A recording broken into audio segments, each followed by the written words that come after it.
رسول پاک صلی اللہ علیہ وسلم احساس والے نبی ہیں، اور احساس حضور نے امت کا کیا، احساس والی زندگی گزاری، ہر لمحہ محبوب پریشان رہے۔ یہ تھوڑا عرصہ پہلے ڈاکٹر ہارون صاحب مسلمان ہوئے ہیں، اور ابھی انہوں نے 2-3 کتابوں کا انگریزی میں ترجمہ کیا ہے، اور بھی کچھ کتابوں پہ وہ کام کر رہے ہیں۔ ہالینڈ کے رہنے والے ڈاکٹر صاحب ہیں، توجہ ہے میری بات پر آپ عزیزوں؟ ڈاکٹر صاحب کہتے ہیں کہ میں نے یہ سنا تھا کہ مسلمان دہشت گرد ہیں، یہ بم بلاسٹ کرتے ہیں، تو میں جہاں لفظ اسلام آتا تھا وہاں سے میں تھوڑا بچ جاتا تھا، پیچھے ہٹ جاتا تھا، لیکن میرے مزاج کے اندر یہ بات شامل تھی کہ میرے اندر اللہ نے بڑا انسانیت کا جذبہ رکھا ہوا تھا، تو میں ایک تنظیم قائم کر رہا تھا۔ میرا خیال تھا کہ ایک ایسی جماعت بناؤں کہ جو پوری دنیا کے اندر اسلام، توجہ ہے میرے عزیزوں کی؟ کہتے میرا خیال تھا ایسی جماعت قائم کروں کہ جو پوری دنیا میں لوگوں کی خدمت کرے، اور بغیر امتیاز کے کرے، اسلام والوں کی بھی اور غیر مسلموں کی بھی۔ لیکن مجھے بڑا دھچکا رہتا تھا کہ مسلمان سخت گیر قوم ہے۔ میں نے بہت ساری جماعتوں کا منشور اور دستور منگایا، اور میں نے کہا میں اپنی جماعت کا دستور لکھوں گا تو پہلے ذرا سارا میں مطالعہ کر لوں۔ ڈاکٹروں کا ٹیبل ہوتا ہے، اس کے اوپر شیشہ لگا ہوتا ہے، نیچے وہ جو چیز ضروری ہوتی ہے وہ رکھ لیتے۔ کہتے ایک مصر کے مولانا صاحب آئے ہوئے تھے ہالینڈ کے دورے پر، اچھی انگریزی جانتے تھے، تو کسی وجہ سے علیل ہو گئے۔ میرے پاس وہ آئے اور انہوں نے دیکھا کہ میں انسانی حقوق پر کچھ لکھ رہا ہوں، کام کر رہا ہوں، تو وہ دیکھ کر کے مجھے کہنے لگے کہ ڈاکٹر صاحب آپ کوئی تنظیم قائم کر رہے ہیں؟ میں نے کہا ہاں۔ تو کہتے انہوں نے ہلکا سا ٹچ دیا، زور نہیں دیا، اور ویسے بھی جو ہلکی بات ہوتی ہے وہ ذرا دل میں جلدی بیٹھ جاتی ہے۔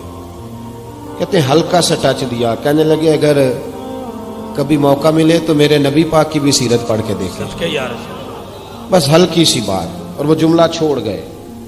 اعلیٰ حضرت فاضل بریلوی علیہ رحمہ نے لکھا ہے ضروری نہیں کہ تم جو کہہ رہے ہو وہ منوا کے اٹھو، لیکن میسج ضرور چھوڑ دیا کرو۔ جب انسان کے ذہن میں بات ہوتی ہے یہاں سٹاک ہوتا ہے جب بات کا، تو جب وہ کام کرنے لگتا ہے تو ایک دفعہ وہ بات سامنے ضرور آتی ہے، کہہ دیا کرو۔ انہوں نے کہہ دیا کہ ڈاکٹر صاحب ایک دفعہ حضور کی سیرت بھی پڑھ لیں۔ کہتے ہیں میرے ذہن میں بات بیٹھ گئی، مصروف آدمی تھا، زیادہ تو نہیں میں مطالعہ کر سکتا تھا، لیکن میں ایک دن 10 منٹ گھر میں ملے تھے تو میں کمپیوٹر پہ بیٹھا، اور میں نے کہا کہ انگریزی میں جو کتابیں حضور سید عالم صلی اللہ علیہ وسلم کی سیرت کی ہیں ان کو ذرا دیکھتا ہوں۔ تو فرماتے ہیں کہ میں نے نیٹ پہ سرچ کیا، پہلی حدیث آئی اور میں کلمہ پڑھ کے مسلمان ہو گیا۔ حدیث کہاں ہے؟ سبل الہدی والرشاد میں بھی ہے، کنز العمال میں بھی ہے، مسند احمد میں بھی ہے، ابن اسحاق میں بھی ہے، ابن اشام میں بھی ہے، اور شاید سیرت کی تمام کتابوں میں آپ کو روایت مل جائے۔ نبی پاک صلی اللہ تعالی علیہ وسلم کی حدیث اور روایت کرتے ہیں حضرت سلمان فارسی رضی اللہ تعالیٰ عنہ، اور ساتھ ہیں سیدنا بلال حبشی رضی اللہ تعالیٰ عنہ۔ فرماتے ہیں ہم گھر سے نکلے، حضور نے فرمایا ذرا جلدی چلو ایک ضروری کام ہے۔ فرماتے ہیں بڑی تیزی کے ساتھ آج روٹین سے ہٹ کر محبوب نے تیز تیز قدم مبارک اٹھائے، تیز تیز، اور فرماتے ہیں ایک گلی ہم نے کراس کی، دوسری گلی میں جو پہنچے تو پھٹے پرانے کپڑے، سادی سی بیوی، اور حالت بتاتی تھی کہ بیچاری کسی غریب گھر کی ہے۔ وہ سڑک پہ کھڑی تھی اور رو رہی تھی۔ میرے کریم رسول نے فرمایا بلال اسے پوچھو کیا مسئلہ ہے، کیوں روتی ہے؟ تو حضرت سلمان عرض کرتے ہیں میں نے کہا حضور میں پوچھ لیتا ہوں، آپ جائیے، کام بڑا ضروری ہے جو نکلیں، میں معلومات کرتا ہوں۔ تو محبوب نے فرمایا نہیں، اس کے آنسو پوچھنے سے ضروری کوئی کام بھی نہیں، پہلے اس کی داد رسی ہوگی، اسے پہلے پوچھا جائے گا۔ روتے نہیں رہتے لوگ گھروں میں، لوگ گزر نہیں جاتے چپ کر کے؟ کتنے لوگ تڑپتے، کون احساس کرتا ہے؟ نبی پاک سید عالم صلی اللہ علیہ وسلم رکے اور اس خاتون سے پوچھا کیا بات ہے؟ اس نے کہا کہ بات کوئی بھی نہیں، میرا ایک ہی موٹا سا مسئلہ ہے۔ کہا وہ کیا؟ کہنے لگی میں غریب ہوں، اور غریبی بذات خود بہت بڑا گناہ ہوتی ہے، لوگ بڑا جرم سمجھتے ہیں اس کو، بذات خود میں نے شروع میں کہا نا کہ مذہبی سٹیج کی بھی صدارت غریب آدمی نہیں کر سکتا، کیونکہ غریب جو ہوا جد کول دتھی ہونی انہیں نیڑے بہنا ہے نا جی، جد کول نہیں انہیں تو پیچھے جا کے بہنا اینڈ تے کول کیڑا دتھی ہے۔ اس سٹیج پہ بھی غریب آدمی کی صدارت نہیں ممکن ہو ہی نہیں سکتا۔ میرے رسول پاک سید عالم صلی اللہ تعالی علیہ وآلہ وسلم نے فرمایا پہلے اسے پوچھو کیا مسئلہ ہے۔ وہ کہنے لگی میں غریب ہوں، بوڑھی ہو گئی ہوں، ساری زندگی غلامی میں گزاری ہے، تیل لینے آئی تھی 5 دینار کا، بوتل میں تیل بھروایا ہے، اور اب بوڑھی ہوں نا تو کمر درد کرتی ہے، پیر پیچھے موڑا ہے تو میں گری ہوں، تیل زمین پی گئی ہے، اب زمین تو واپس نہیں کرتی، لیکن واپس جاؤں گی تو ایک یہودی عورت کی ملازمہ ہوں، وہ درے سے مارے گی، کھال ادھیڑ دے گی، میں بڑی پریشان ہوں، اب نہیں مار کھائی جاتی، ہڈیاں بوڑھی ہیں، قربان جاؤں۔ حضرت بلال کو حضور نے حکم دیا، فرمایا دوڑ کے گھر جا 5 دینار لا۔ فرماتے ہیں 5 دینار لائے، تیل خرید کے دیا، وہ پھر رونے لگی۔ فرمایا آپ کیوں روتی ہے؟ اس نے کہا بتایا نا غریب ہوں، غریب کا جرم کوئی نہیں ہوتا، لیکن پیس دیا جاتا ہے، پھر بھی مار تو اب بھی پڑے گی، اب کیوں پڑے گی؟ تو عرض کرنے لگی محبوبہ مار اس لیے پڑے گی کہ دیر سے کیوں آئی ہے۔ تو میرے کریم رسول اور وہ بی بی حضور ابھی آئے ہیں مدینہ طیبہ، امام یوسف صالحی فرماتے ہیں ابھی آئے تھے حضور، سبل الہدی والرشاد کے مصنف کہتے ہیں ابھی آئے تھے نبی پاک، وہ جانتی بھی نہیں تھی۔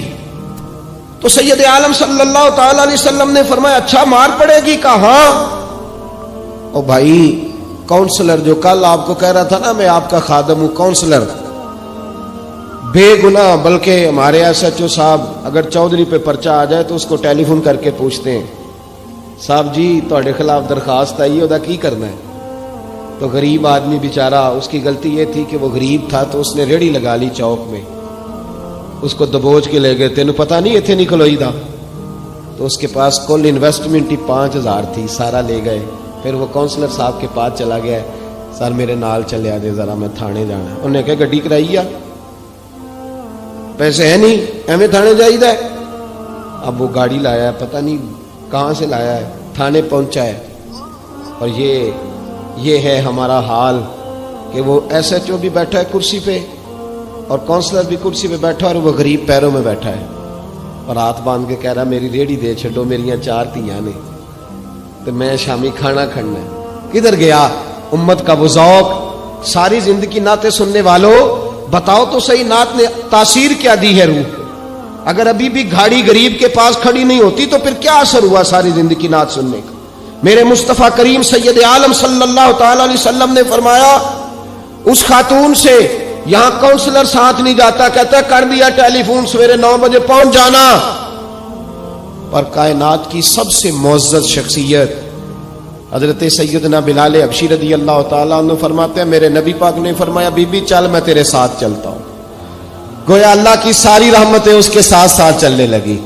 اور آگے آگے نہیں، ساری کتابیں پڑھ لو، وہ پھٹے پرانے کپڑوں والی بی بی آگے آگے اور اللہ کے کریم رسول پیچھے پیچھے، ساری گلیاں اس نے پھرائی، مدینے کی صحرا آ گیا، ایک دروازے پہ دستک دی، سے مالکن آئی، وہ بی بی بعد میں کہتی ہے میں بھی بڑی ڈاڈی تھی، طاقت ہی نہیں تھی میرے سامنے کو کھڑا ہو سکے، لیکن جب میں باہر نکلی تو میں نے نور کے حالے میں لپٹی ہوئی ایک عظیم ہستی کو دیکھا۔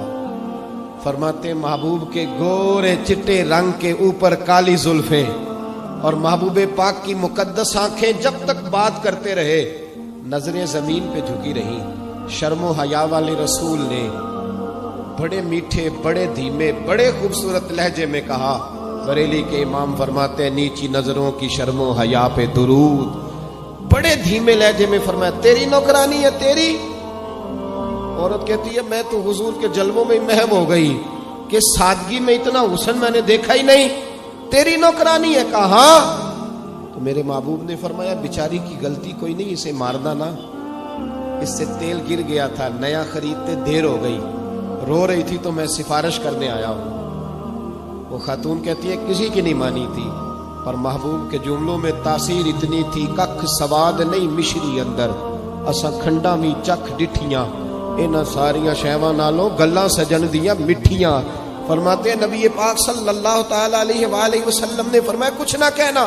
کہنے لگی نہیں کہتی، میرا وعدہ رہا، کچھ نہیں کہوں گی. اب میرے حبیب نے پھر نظر اٹھائی اور اس غریبنی کی طرف دیکھا اور فرمایا تو اگر کہے تو میں جاؤں، تو اگر کہے تو میں خود بھیک دے، خود ہی کہے منگتے کا بھلا ہو، تو اگر کہے تو میں جاؤں. اس نے خراج پیش کیا تو چند آنسو گرائے. کہنے لگی محبوبہ جیسے بندہ نوازی. حضور نے رخ پھیرا. حضرت بلال کہتے ہیں میں پیچھے رہ گیا. میں پیچھے رہ گیا تو وہ دونوں بیبیاں دوڑ کے میرے پاس آئیں. کہنے لگی بتا تو صحیح ہے کون، یہ بتا تو صحیح کون تھے. تو حضرت بلال کہنے لگی تم نہیں جانتے. جناب بلال فرمانے لگے یہی تو ہیں جنہیں اللہ نے سچا رسول بنا کے بھیجا ہے. بیبیاں دوڑ کے آئی. کہنے لگی محبوبہ دروازے تک آئے ہو تو خالی تو نہ لوٹاؤ، مہربانی فرماؤ ہمیں بھی کلمہ پڑھا دو. ڈاکٹر ہارون کہتے ہیں وہ بیبیاں وہاں کلمہ پڑھ رہی تھی اور میں حدیث پڑھ کے کلمہ پڑھ رہا تھا. بھائی